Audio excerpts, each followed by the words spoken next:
kayong salamat sa cooperation para ma-realize na po ang atong very important nga activity for the year. Supposedly, ang Children's Month celebration, yearly man ni siya gina-celebrate. Dapat November yun ni siya because katulog yun ni siya na postpone. Supposedly, November ang Children's Month. No? Mo istorya ra taron og Children's Month but it's not December. It's November. It so happened that November fully booked yun tanan ang mga daycare workers, ang mga teachers because we had our assessment accreditation. Na timing po siya of November. That is why we really have to move our Children's Month celebration December na.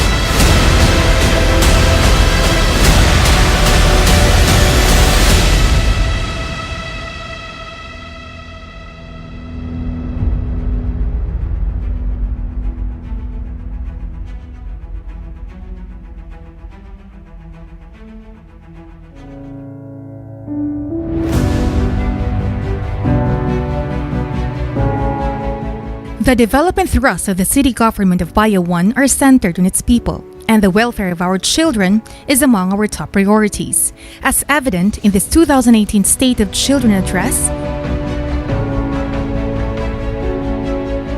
The various offices of the city government are tasked with specific functions, from shelter and social protection initiatives to health programs and legal assistance that cater to our children. These award-winning best practices will remain in place, and we will continually respond to the ever-growing demands of providing our children a healthy and holistic environment. Well, technically, what I did was create a more conducive education system from starting them very young. No? I believe that at 4 years old or 3 years old, up to 7, that's when the child is like a sponge. It will absorb anything you throw at them. That's the reason why we went into the Montessori system. That's the reason why we're improving our feeding program to make sure that it could really address the protein requirements of every child. And that's the reason why our sports program is extensive, to make sure that the balance of children's eating habits, physical activity, mental development is there. Because after all, if you can prepare the child from 4 to 7 the best we can, then his chances of success will be much greater than if we don't do anything about it. As Bayawan City garnered the seal of child-friendly local governance, as it promotes and gives priority to children in its planning, budgeting, legislation, and delivery of services, and able to assure that all children enjoy their rights classified as survival, development, protection, and participation. Healthy, smart, and happy. Those are just some of the qualities we can be proud of as a young Bayawanans. We are fortunate not only we are loved and cared for in our city, but also recognize and value our rights. Under the leadership of Mayor Pride Henry A. Teves, the local government prioritizes the health of each Bayawanan family, featuring Bayawan lying-ins, birthing homes.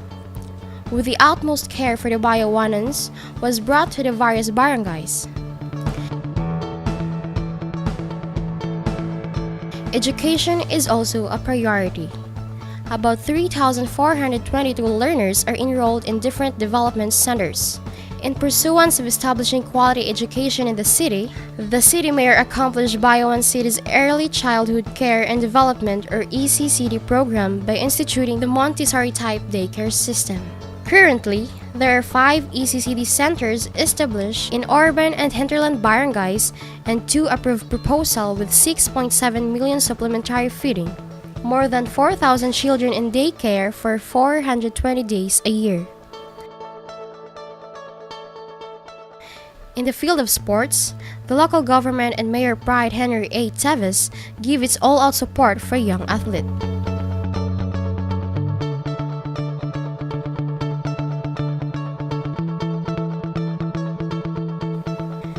Safe spaces such as playground and sports center are also important. The local government also hears our voice. Youth are actively involved in government decisions through the Sangguniang Kabataan, Local Youth Development Council, and other organizations. The young Bayawanans are important partners in the development of our community. It is very important that the local government has 100% support to guide and open up opportunities for young people like me. Here in our city, children are cherished, cared for, and its rights were respected, fulfilled, and protected.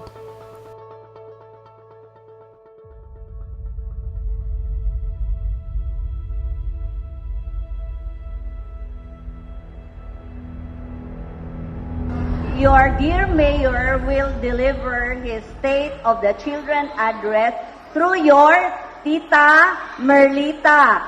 Si Tito Mayor is not around, so si Tita Konsihala Merlita will talk, no? Palangga kayo mo ni Mayor kay gipadala sa jud ko niya dire, wala siya ni absent, kay ginagpadala siya representante. That's how dear you are to our Mayor. Bayawan City joins the entire nation in the observance of the National Children's Month during the month of November of every year. This is an annual celebration to recognize the vital role of children and youth in nation building. This year's theme is Karapatang Pambata, patuloy na pahalagan at gampanan tungo sa magandang kinabukasan, which aims to recognize the gains and successes of the Philippines in the protection and promotion of children's rights. Achieving this would entail great endeavor, but it is not impossible, especially with collaborative efforts from our different stakeholders and partners.